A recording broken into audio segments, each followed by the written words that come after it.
Bonsoir à toutes et à tous, bonsoir à tous les suiveurs et à tous les inconditionnels de Grégoire Omnisport doomu Gaynde Ndiaye warul tiit warul ragal mercato hivernal dina jeex le 31 janvier donc tey le 30 suba le 31 à minuit lay jeex donc benn jour dootuñu ko mën a transférer dans les grands championnats donc gis nañ ne am na ay joueurs sénégalais yoo xam ne ils sont dans l'urgence ñoom coûte que coûte foog ñu transférer leen sinon seen saison day yàqu yaxet te bu seen saison yàqoo pour ñu ñëwaat équipe nationale du Sénégal day xaw a metti donc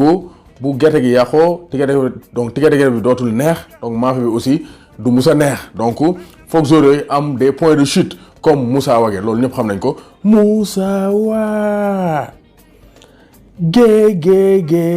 Moussa Wagué on t'aime bien tu es talentueux mais il faut jouer un joueur doit jouer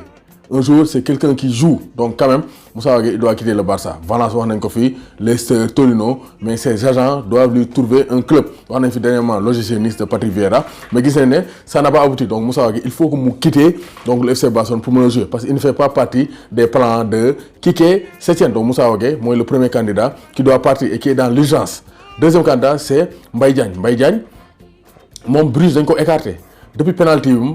gate donc terewuñ la nga dóor mais quand même il faut respecter les normes donc Mbaye Diagne dafa jël penalty bi foqati penalty bi parce que moo ko créé après dóor ratewaat penalty bi mu gën a garaawal donc sa situation parce que Bruges mu ngi woon ci match bi après Clément écarté ko parce que il a manqué de respect à la hiérarchie à l'organisation du club moo tax depuis loolu joué il a marqué 4 buts avec le club de Bruges il n'était pas ridicule mais depuis cet événement Mbaye Diagne est écarté donc Mbaye Diagne aussi soit na xool nan lay gérer situation bi bu décantewul mu benn club.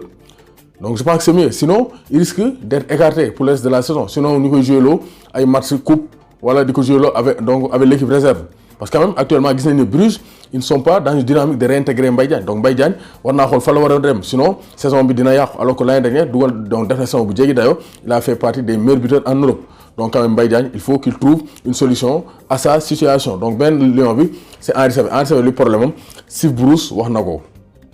Steve Bruce dafa ne Henri Saivet foo xam demal man du ma la sélectionné depuis le début de la saison mosu koo sélectionné ci feuille de match bi donc Henri Saivet dafa war dem ba pare c'est un salaire lourd 27 millions par semaine donc le mois ça fait plus de 50 millions plus de 70 millions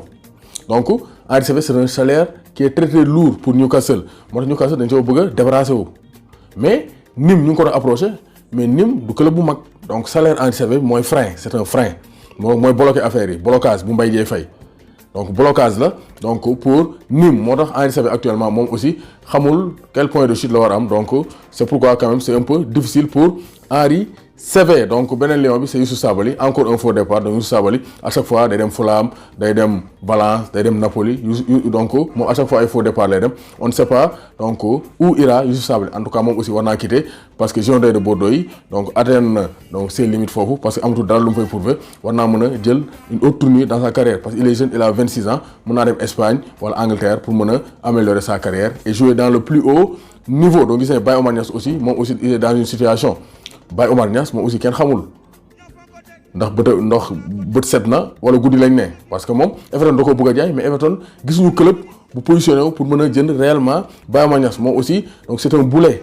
donc que traînent donc les toufies d'Everton donc ñoom wax nañ ko on espère toujours vendre Baye Omar Niass mais gisuñu kan lañ ko war a jaay Ama Ndiaye Diédhiou aussi ñu ngi koy convoité comme Girona moom aussi war naa quitter Getafe dem am temps de jeu parce que bu tooyee Getafe donc di banc bi lay ne wala muy jouer grappiller ay 5 minutes te loolu baaxul ci moom donc Ama Ndiaye Diédhiou comme il revient de blessure na dem club boo xam dina mën a jouer même su fekkee deuxième division Espagne mu faire ses classes refaire ses preuves avant de revenir en première division avec Getafe club de la banlieue madrilène doomu Gaynde Ndiaye warul tiit warul ragal donc maa ngi bëggee ñëpp di leen